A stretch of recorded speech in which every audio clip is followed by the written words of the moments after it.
Di balik pesta megah dan denting piala anggur, ada bisikan dendam seorang wanita bernama Herodias, perempuan yang membuat kepala seorang nabi dipenggal. Sejarah sering mencatat nama-nama besar karena kemenangannya, kejayaannya, atau bahkan karena jasanya. Tetapi ada pula nama-nama yang tercatat karena kejahatannya. Salah satunya adalah Herodias. Nama Herodias adalah bentuk feminin dari nama Herodes. Herodias sendiri adalah cucu Raja Herodes Agung yang berkuasa di tanah Yudea, seorang raja yang dikenal kejam. Orang mengingatnya sebagai pembunuh bayi-bayi di kota Bethlehem, sebuah kota kecil di selatan Yerusalem, ibu kota Yudea saat itu. Namun ia juga tega membunuh anggota keluarganya sendiri bila merasa kekuasaannya terancam. Herodes Agung adalah raja boneka Romawi. Ia tidak memerintah secara mandiri, melainkan berkuasa di bawah kendali dan izin kekaisaran Romawi. Kaisar Romawi pada saat itu adalah Kaisar Agustus. Ketika Herodes merebut Yudea dari dinasti Hasmonean, ia dibantu pasukan Romawi. Jadi walau disebut raja, ia lebih berperan sebagai penguasa lokal yang menjaga stabilitas agar Roma tak perlu turun tangan langsung. Herodes tidak disukai rakyatnya selain kejam, ia juga bukan keturunan Yehuda, tetapi orang Edom. Orang Edom adalah keturunan Esau, saudara kembar Yakub. Orang Yehuda atau Yahudi adalah keturunan Yakub.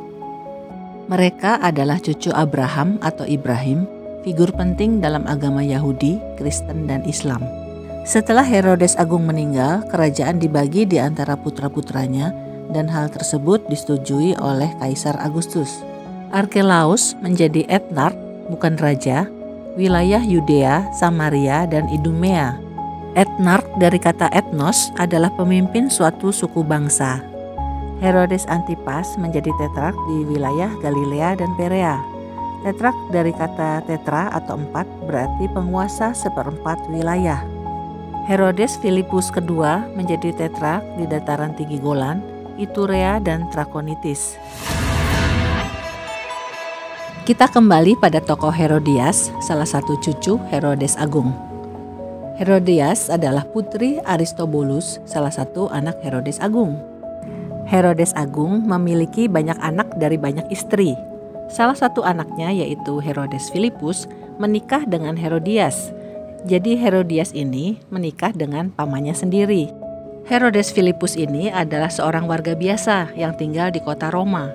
Jadi Herodes Filipus ini berbeda ya dengan Herodes Filipus II yang penguasa dataran tinggi Golan yang saya sebut sebelumnya. Dari pernikahan Herodes Filipus dengan Herodias, lahirlah Salome. Herodias tumbuh dalam keluarga yang jahat, rumit, dan penuh intrik politik. Kakeknya membunuh ayah Herodias ketika ia masih kanak-kanak. Lalu ia dibesarkan di lingkungan istana keluarga Herodes. Ayah Herodias, Aristobulus keempat, adalah putra dari Mariamne, istri kedua Herodes Agung, yang berasal dari dinasti Hasmonean yang memiliki legitimasi kuat di mata rakyat Yahudi. Aristobulus adalah keturunan ganda raja karena anak Herodes Agung sekaligus anak Mariamne, pewarisah dinasti Hasmonean yang dicintai rakyat. Dinasti sebelum Herodes naik tahta dengan dukungan Romawi. Aristobulus yang muda, tampan, terpelajar, dan disayangi rakyat ditafsirkan oleh sejarah sebagai orang baik, walau tidak ada catatan yang menyebutkannya demikian. Ironisnya, dari darah Aristobulus lahir Herodias, perempuan yang kejam. Herodias tumbuh tanpa ayah di tengah istana yang keras dan penuh tipu daya. Ia menjadi perempuan yang cerdas dan ambisius. Herodias belajar dari sejarah keluarganya bahwa siapa yang lemah, ia musnah.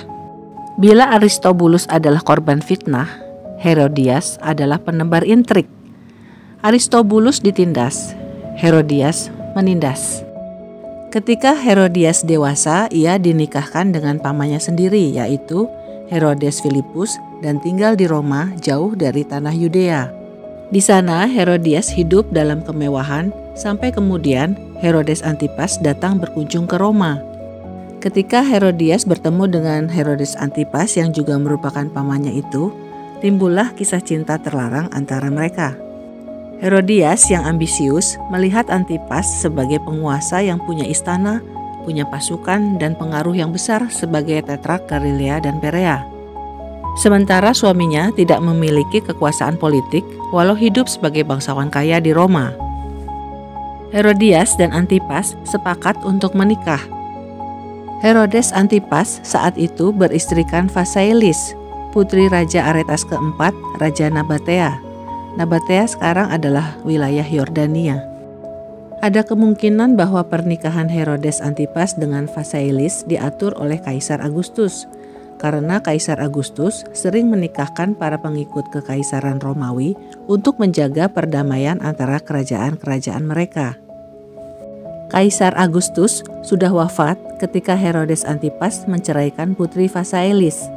Kaisar Agustus digantikan oleh Kaisar Tiberius, anak tirinya.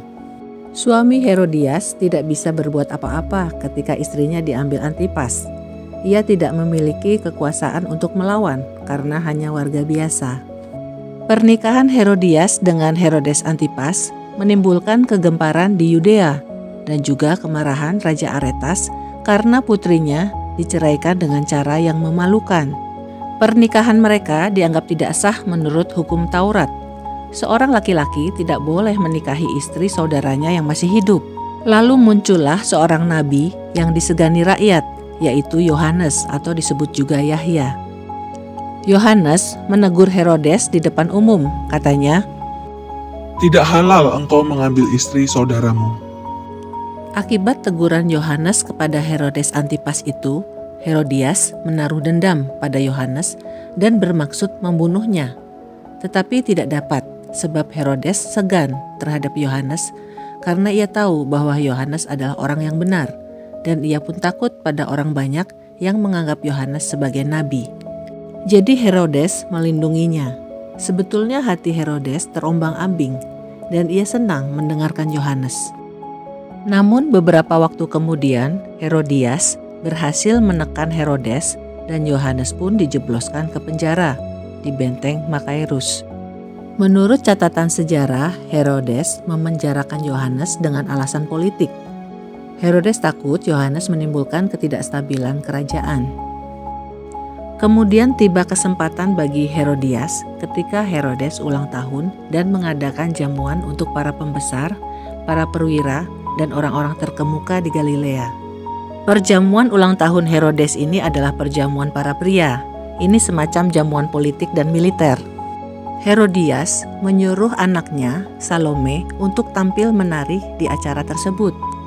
Dalam tradisi, perempuan tidak hadir dalam acara itu, apalagi menari di hadapan mereka. Biasanya hiburan semacam itu dilakukan oleh penari profesional, budak, atau penghibur istana, bukan putri bangsawan. Jadi apa yang dilakukan Herodias dan Salome adalah sesuatu yang tidak pantas, melanggar kesopanan dan kehormatan keluarga. Dalam karya sastra abad pertengahan, Salome digambarkan menari dengan sensual untuk menambah unsur dramatis. Namun dalam catatan kuno Injil tidak ada keterangan bahwa Salome menari secara erotis. Ketika kemudian Salome masuk ke dalam ruangan pesta, para tamu kemungkinan terheran-heran karena ini sesuatu yang tidak wajar.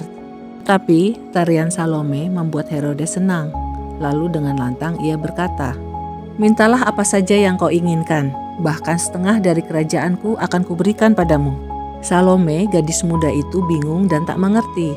Lalu ia berlari kepada ibunya. Herodias yang hatinya dipenuhi dendam berbisik, "Mintalah kepala Yohanes Pembaptis." Ketika Salome menyampaikan permintaannya itu, Herodes terkejut sekaligus sedih. Dan suasana pesta di istana Makairus itu pun menjadi membeku. Herodes tidak bisa menarik kembali ucapannya. Lalu Herodes menyuruh seorang pengawal dengan perintah supaya mengambil kepala Yohanes. Orang itu pun pergi dan memenggal kepala Yohanes di penjara. Kemudian ia membawa kepala Yohanes itu di sebuah talam dan memberikannya kepada Salome. Salome memberikannya pada ibunya. Ketika murid-murid Yohanes mendengar hal itu, mereka datang mengambil mayat Yohanes, lalu membaringkannya dalam kuburan. Tindakan mengerikan Herodias tidak muncul dari keinginan hati yang sesaat. Ia juga tidak bertindak dalam kondisi sakit jiwa. Pembunuhan ini memang sudah terencana. Ia memang jahat, dan Herodes Antipas terjebak dalam rencana jahatnya. Pesta gemerlap berubah menjadi tragedi di istana batu Makairus. Kepala seorang nabi telah dipenggal di hadapan para tamu. Kematian Yohanes mengguncang seluruh Yudea. Rakyat berbisik bahwa darah sang nabi menjerit kepada langit. Herodes Antipas merasa bersalah atas tindakannya. Kedamaian meninggalkan dirinya. Kesulitan mulai mendatanginya. Raja Aretas keempat dari Nabatea, mantan mertuanya, masih menyimpan dendam karena putrinya diceraikan Antipas. Dendam Aretas akhirnya meledak menjadi perang. Serangan yang awalnya dipicu masalah pribadi diperburuk oleh sengketa perbatasan. Aretas IV menyerang wilayah Herodes Antipas dan berhasil mengalahkan pasukan Herodes secara telak. Herodes sempat meminta bantuan Kaisar Tiberius untuk menyerang Aretas, tetapi tidak pernah dilakukan hingga kematian Tiberius. Orang-orang berseru, ini hukuman Tuhan atas pembunuhan Yohanes Pembaptis. Tidak lama setelah perang, Antipas bertemu dengan Yesus. Yesus dikirim ke Antipas karena berasal dari Galilea, wilayah Antipas. Herodes senang bertemu Yesus dan ingin melihat apakah benar Yesus adalah Yohanes Pembaptis yang bangkit dari kematian seperti diduga orang. Antipas mengharapkan Yesus melakukan mukjizat, tapi Yesus diam saja, sehingga Antipas mengejeknya, mengenakan jubah hinaan pada Yesus, dan mengirim Yesus kembali kepada Pontius Pilatus. Pontius Pilatus saat itu adalah gubernur Yudea, Samaria, dan Idumea. Waktu berlalu, kaisar baru naik tahta, yaitu Gaius Caligula. Herodes Agripa I, cucu Herodes Agung, dan saudara kandung Herodias, memiliki kedekatan dengan keluarga kaisar Romawi, termasuk dengan sang kaisar baru. Herodes Agripa menuduh Herodes Antipas berkhianat kepada kaisar dan menyimpan senjata untuk menggulingkan kekuasaan Roma. Caligula yang murka merampas semua harta Antipas dan membuang Antipas ke Lugdunum di Gaul. Kota kuno tersebut sekarang disebut kota Lyon di Perancis. Herodias yang awalnya bersikeras tidak mau meninggalkan istana, akhirnya terpaksa ikut Herodes Antipas di pengasingan. Kisah Herodes Antipas dan Herodias hilang di telan waktu, meninggalkan pesan bahwa darah orang benar tidak akan diam. Bagaimana dengan Salome? Salome menikah dengan Herodes Filipus II, penguasa dataran tinggi Golan dan Iturea. Ketika kemudian suaminya meninggal, ia menikah lagi dengan seorang bangsawan dari Kalkis bernama Aristobulus kelima. Salome hidup makmur dan mati dengan tenang, tanpa catatan tragis dalam sejarah resmi. Namun dalam cerita rakyat, Salome mati dengan kepala terpenggal oleh es ketika menyeberangi sungai yang membeku. Terima kasih sudah menyaksikan video ini hingga akhir. Semoga bermanfaat ya.